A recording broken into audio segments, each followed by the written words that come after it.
786 হলো বিসমিল্লাহর প্যারালাল। 786 লেখলে বিসমিল্লাহ হয়, আছে না আমাদের দেশে?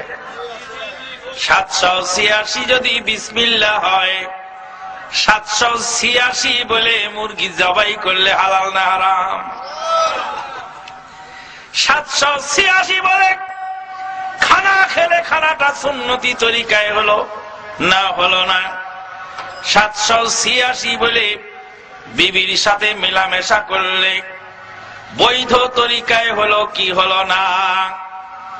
786 যদি লক্ষ লক্ষ কোটি কোটি বার পড়া যায়, বিসমিল্লাহর একটি অক্ষরের সমান বরকত হয় না।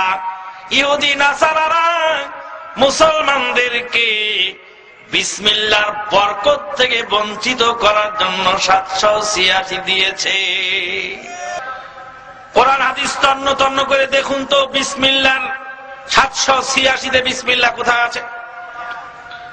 786 তে যদি বিসমিল্লাহ হয়, আবজাদিয়া অক্ষর গণনা করি, তাহলে আল্লাহু আকবারেরও একটা নাম্বার হবে, হবে না? ধরুন যে আল্লাহু আকবারের নাম্বার হলো 420,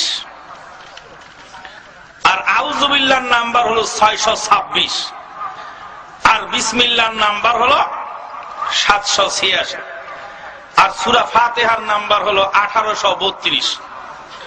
এখন কোন মুসলিম যদি নামাজে দাঁড়ায় 420, 636, 786, 1832, 1213, 320, 320 নামাজ হবে? এটা ডিজিটাল নামাজ হবে। কি নামাজ হবে? ডিজিটাল। কি নামাজ হবে? ডিজিটাল।